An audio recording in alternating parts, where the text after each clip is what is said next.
Pierre Gibaud, bonsoir. Bonsoir. Encore merci d'avoir accepté notre invitation. Alors, on a passé en revue dans Esprit Foot ton adaptation au GF38. Alors maintenant, si on regarde un petit peu en arrière, tu as eu une carrière avec quelques hauts, quelques bas et qui a surtout commencé à Laval. C'est ça. Oui, j'ai commencé à l'âge de 5 ans à Laval.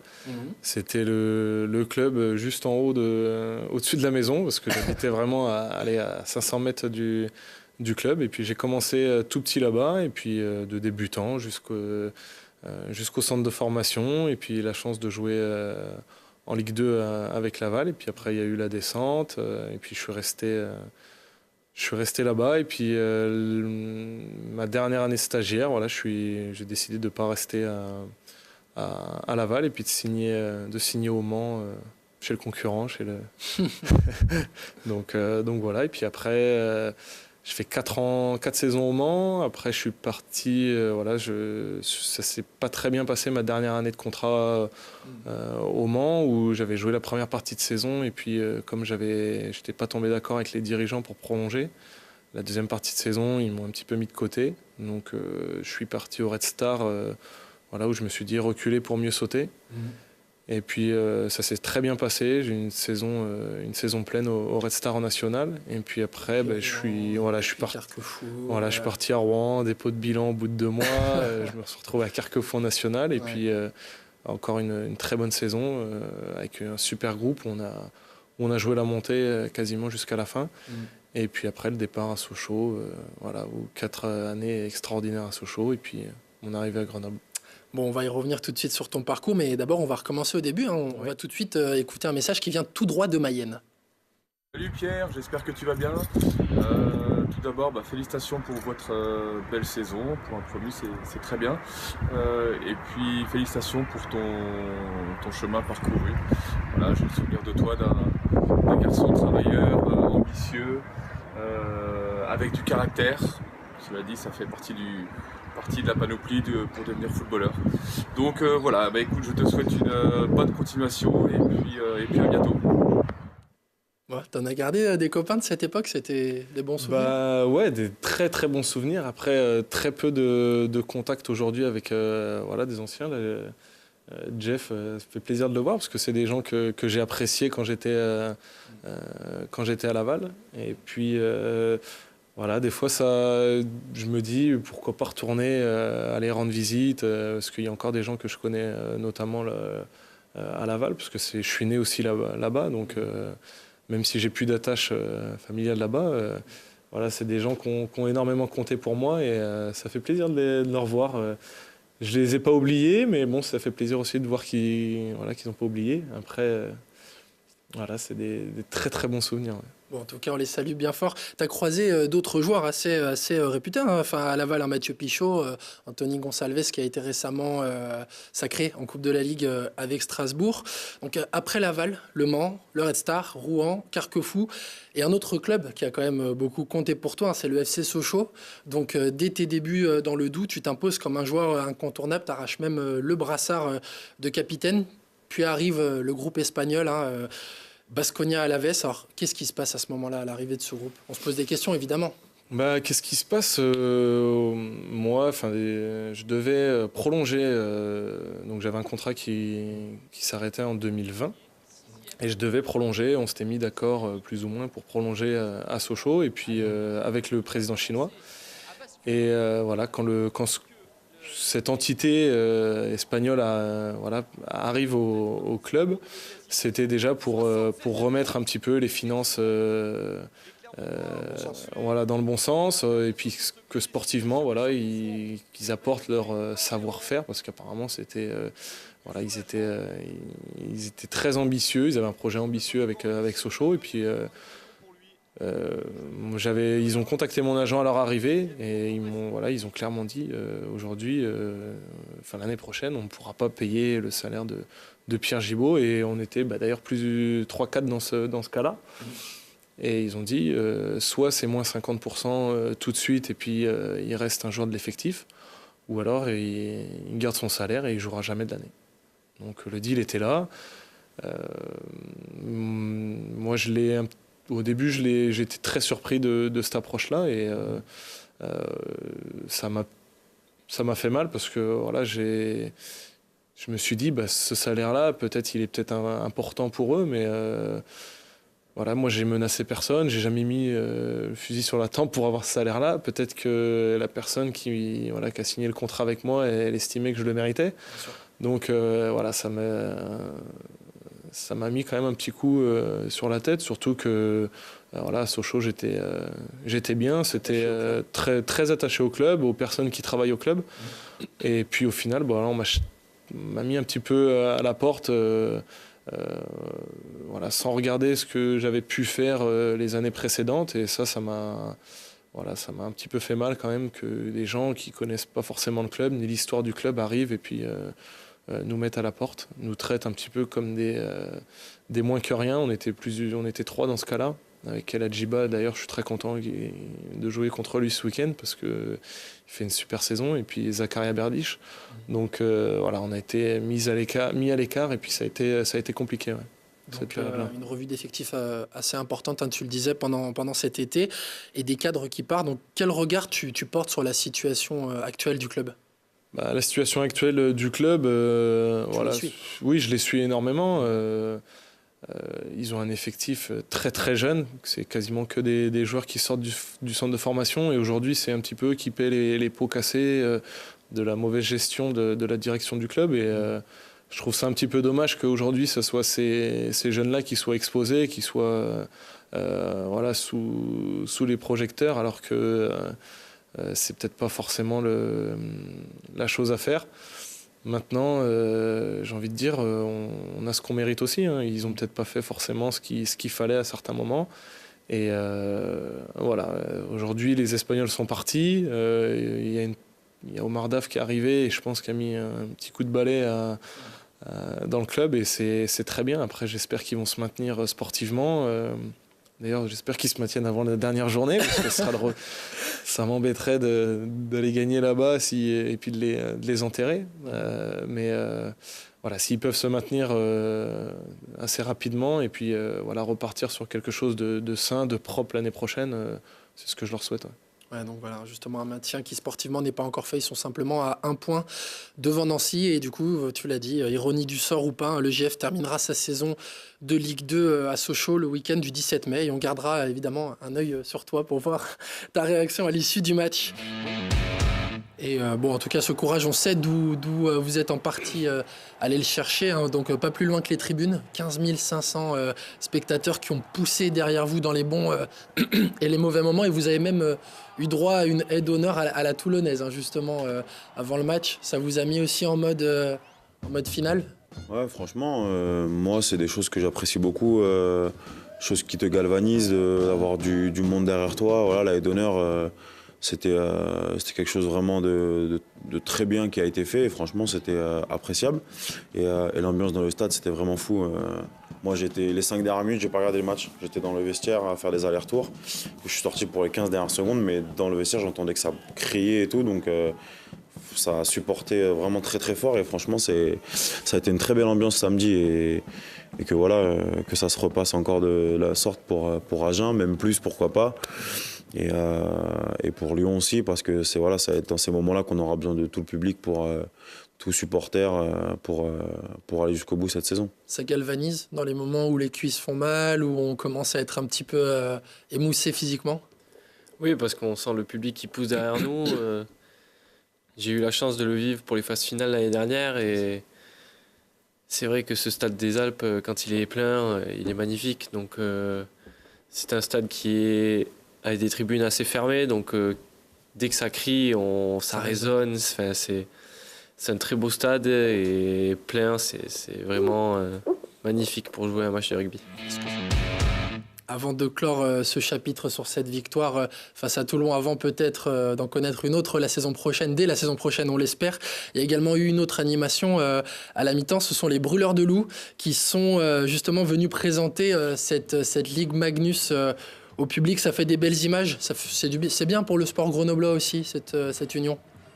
Oui, c'est bien. Nous, on a eu la chance d'aller voir le match 6 des playoffs. Donc, on s'est régalé. Il y a une super ambiance à la patinoire. Ils ont une très belle équipe, on a vu du très beau jeu, ils avaient gagné le match. Ils avaient mis une branlée à Rouen. Et franchement, c'était vraiment. Moi, c'était la première fois que je voyais du hockey. Enfin, deuxième fois que je voyais. Première fois que je voyais du hockey en France. Et franchement, c'était une très belle ambiance à la patinoire là. Il y avait beaucoup de bruit. C'était vraiment pas mal. Et ils ont fait un très beau match. Et ouais, ils ont une belle équipe, comme il dit. Je crois que la moitié des mecs presque sont en équipe de France, de ce que j'ai un peu compris. Donc franchement, ça a été une belle découverte. Ouais, je crois qu'on a même une petite image de vous à la patinoire. Vous étiez derrière les cages. Bon, voilà, vous avez eu le privilège d'être derrière les buts de Lucas Orac. Donc, exact. C'est quand même une belle ambiance à la patinoire. Voilà. Est-ce qu'en rugby, vous suivez un petit peu d'autres sports? Voilà, histoire de voir d'autres choses. Tu sais ce que je suis comme autre sport. Je te le dis. Tu sais Mike, bien. c'est le foot. Voilà, ouais. Mike aime le foot. Et toi, Franck? Moi, j'aime bien suivre le handball. Le foot, j'avoue que j'y porte pas trop d'importance, mais j'aime bien le hand en général. Une très bonne équipe à Grenoble, le JSMH 38 qui évolue en Pro League. Voilà, on passe le message si vous voulez inviter Franck. On a été les voir. Voilà, contre Massy. C'est parfait, c'est déjà fait. On va quand même dire un petit mot sur cette semaine de break pour vous. Est-ce que c'est difficile de ne pas garder justement la tête au championnat quand on est dans ce sprint final? Difficile, oui. Après, on va tous garder, je pense, la tête à notre travail, à notre passion, le top 14. Et on va tous penser à se maintenir. Après, c'est pas le rugby, ta passion. C'est le top 14 ta passion alors? C'est un petit peu. Voilà, c'est pareil. Ça va ensemble. Ça va ensemble, on va dire. On ne veut pas redescendre en Pro D2. Tu vois, l'objectif, c'est le top 14. Voilà. Bon, c'est affiché en tout cas. Et non, mais après, ça va faire du bien aussi les vacances de souffler parce que ça fait longtemps qu'on travaille et ça fait du bien de se reposer. Ça fait du bien de rentrer chez soi aussi, Mike. Ouais, moi je vais aller essayer de faire attention à ce que je mange parce que je vais aller chez maman et chez maman ça sent jamais très bon quand tu passes trop de jours. Ça sent trop bon. Ça sent trop bon, ouais. Voilà. Mais ça fait du bien de. Je pense que dans une éventualité parfaite, on aurait voulu enchaîner parce qu'on était bien. Mais je pense que physiquement, ça va faire du bien. Ces 2 matchs ont beaucoup tapé un peu tout le monde. Et donc ça va faire du bien de recharger tout ça et rattaquer lundi avec encore 2 gros matchs.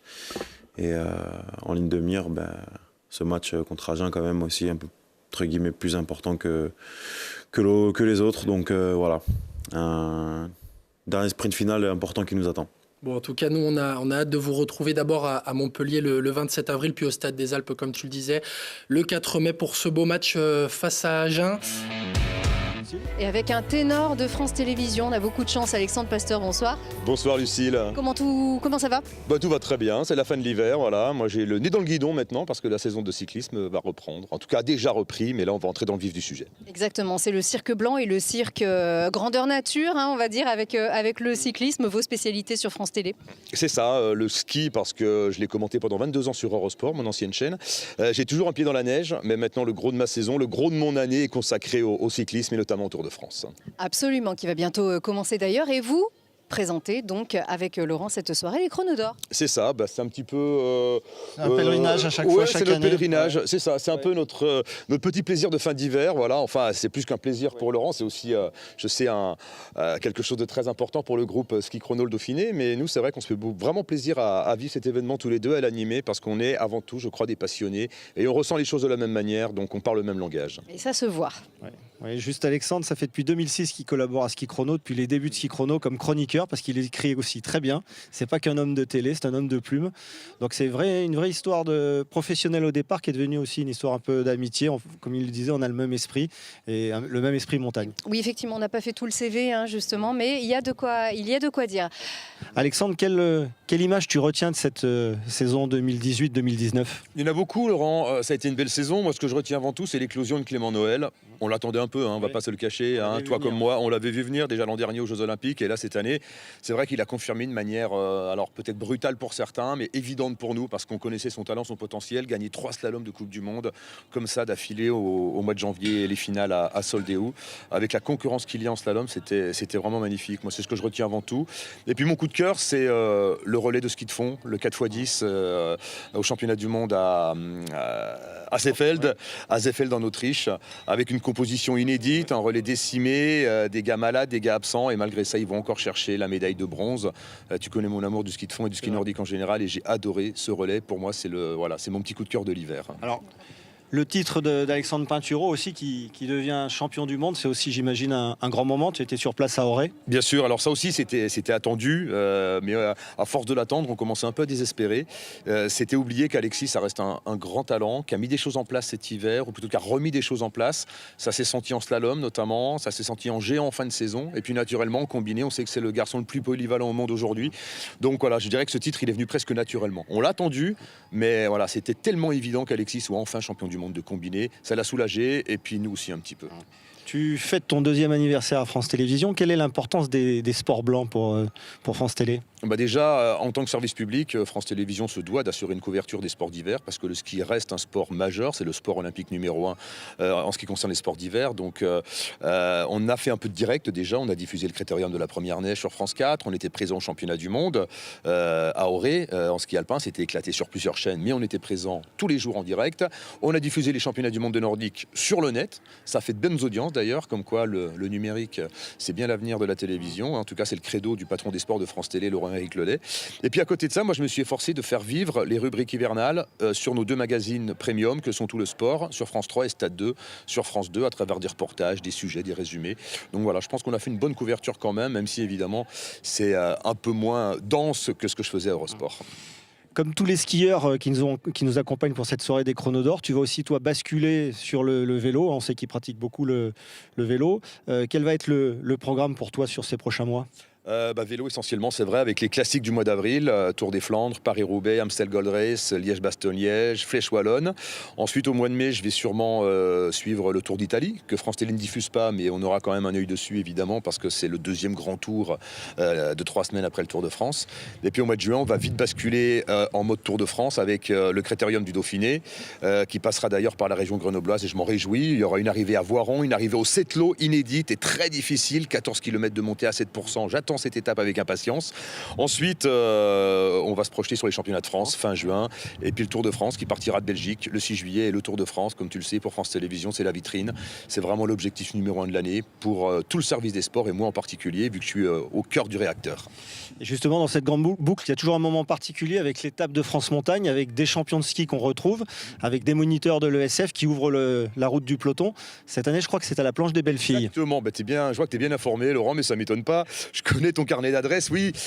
Pour une fois, les ESF ont délaissé les Alpes et les Pyrénées pour faire l'étape ESF sur le Tour de France à l'occasion de l'étape de la planche des belles filles. Je trouve que c'est une très bonne idée, parce que ce sera la première étape de montagne du Tour de France. Elle va arriver après 5 jours de course, donc elle va être très attendue. Il y aura un gros intérêt médiatique et populaire. Les audiences vont être exceptionnel, et je trouve que c'est bien d'avoir mis cette étape en lumière de la part des ESF, d'autant qu'il y aura la montée de la planche des belles filles, mais avant il y aura le col des Chevrères, le Markstein, le Petit Ballon. Bref, ça va être une très belle étape, une vraie étape de montagne. C'est une belle promotion pour la montagne française et pour France Montagne. Absolument, avec quand même un petit regret pour Grenoble, alors qui ne verra pas donc le 100e anniversaire de la première remise du maillot jaune à Grenoble. C'était à Grenoble, le premier. Oui, moi j'avais été le premier à dire que Grenoble serait au programme du Tour de France en 2019, et malheureusement je me suis bien trompé, puisque lorsque le parcours a été dévoilé au Palais des Congrès au mois d'octobre dernier, j'ai pas vu de trace de Grenoble. Ça m'a un petit peu attristé, parce que voilà, je suis très attaché à Grenoble et à sa région.